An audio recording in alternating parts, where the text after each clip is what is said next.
What's up, everybody? It's Nick here, and this is your stimulus package, second stimulus check update. Now, we've got some important new developments to talk about today regarding the new skinny stimulus bill that the Republicans recently introduced. So stay tuned.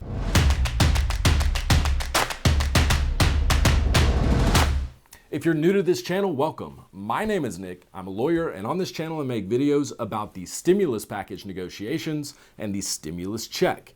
If you don't want to miss any updates on those topics, make sure to hit that subscribe button below right now and turn the bell notification icon on. Also, let me know that you subscribed by writing in the comment section, "I subscribed." Now, with that out of the way, let's get into our video. So what is going on with the new skinny stimulus bill in the Senate? Well, as you may recall, the senators returned from their month-long recess last week on Tuesday after Labor Day, and the Republicans unveiled the terms of their new skinny stimulus bill. Then on Thursday, the Senate Republicans wanted to put their skinny stimulus bill up for a vote. However, before you can actually vote on a bill in the Senate, the senators must debate the bill, and then they can move on to a vote. However, there is no time limit on the length of the debate. So the Democrats showed up ready to stall and delay the skinny stimulus bill so that it would never go to a vote. This is called what is known as filibustering. Now, how does filibustering work? Well, senators who oppose a bill, here the Democratic senators, can prevent the Senate from voting on it by debating the bill forever until the other side just gives up and withdraws their bill. Except the senators don't even really debate the merits of the bill. They really just talk about anything and everything under the sun that they can think of to take up time and to stall and delay until the other side just gives up and withdraws their bill. Some famous examples of filibustering include Senator Ted Cruz, who read green eggs and ham to filibuster funding of Obamacare on the Senate floor. Would you, could you in a car? Eat them, here they are. I would not, could not in a car. You may like them. You will see. You may like them in a tree. I would not, could not in a tree, not in a car. You let me be. I do not like them in a box. I do not like them with a fox. I do not like them in a house. I do not like them with a mouse. I do not like them here or there. I do not like them anywhere. I do not like green eggs and ham. I do not like them, Sam I am. Senator Alfonse D'Amato talked for 23.5 straight hours in 1992 while filibustering a defense spending bill. If you want to say so long to New York, if it wasn't because we didn't have a plant that was deep down in the heart of Texas. That's right. It's in central New York. It's not in Texas.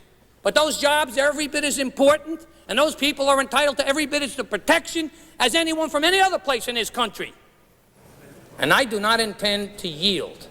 And I do not intend to just sit willy-nilly by and say, oh, there's nothing we can do because the House is going out by 12 o'clock. Well, we know, and I tell you now, I don't care if the House goes out by 12 o'clock. Unless we get that provision included in the bill, this senator will not allow that bill to come for a vote. If I have to stay on the floor all night and all day tomorrow and do whatever I have to, I am prepared to do it. My people are not going to be sold out for cheap partisan politics. And that's the way I see this situation. And then finally, most famously, Senator Strom Thurmond holds the record for the longest uninterrupted filibuster when he talked for 24 hours and 18 minutes straight to prevent a vote on the Civil Rights Act of 1957. To avoid having to end his filibuster for a bathroom break, Senator Thurmond took advanced steam baths to sweat out all excess fluids. Just in case, he then made an intern stand with a bucket during his entire filibuster. Folks, this is how the meat is made on Capitol Hill, and it is not pretty, and it's often frustrating. But there is a way to break a filibuster and push a bill to a vote. It's called the Cloture rule. Under the Senate's Cloture rule, if at least 60 out of 100 senators vote to skip the debate, they can skip the debate and put the bill directly to a vote. So, on Thursday, the Senate Republicans used this cloture rule to vote on skipping the debate and forcing a vote on the skinny stimulus bill. The Republicans were not able to skip the debate, however, because only 52 senators voted in favor of skipping the debate. As a result, the Senate will have to debate the skinny stimulus bill before they can vote on it, and the Democrats will surely filibuster it, meaning it is a futile effort to present the bill and to debate it because it's not going anywhere. That being said, even if the Senate were to vote on and pass the skinny stimulus bill, it would be dead on arrival in the House, which is controlled by the Democrats. The Democrats have rejected the skinny stimulus bill as emaciated, meaning it does not contain nearly enough stimulus in the opinion of the Democrats.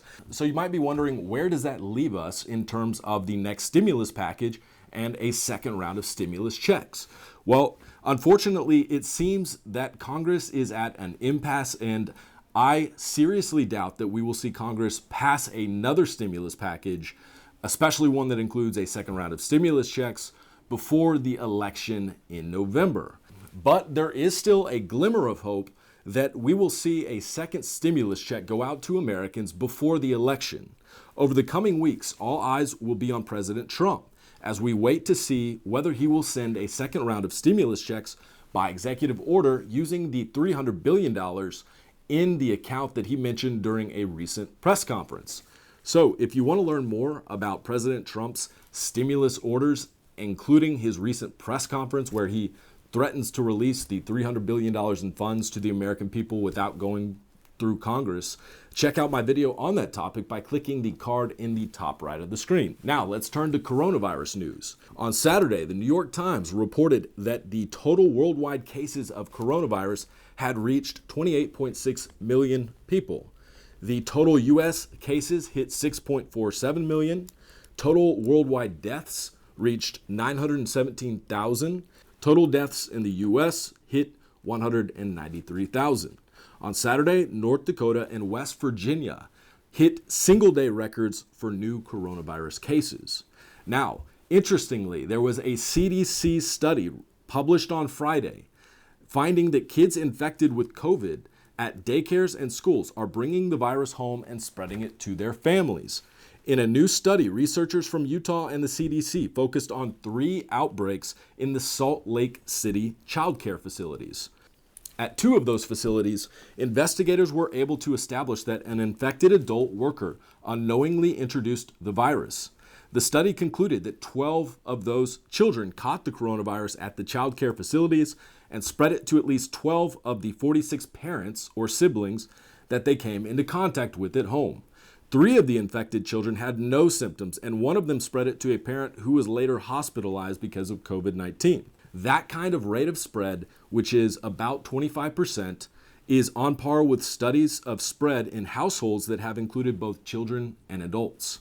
The study also shows that children with no symptoms or very mild symptoms can spread the infection just like adults can. Now, to fight the spread of COVID, schools and businesses across the country are increasingly turning to a air purification technology known as needlepoint bipolar ionization technology.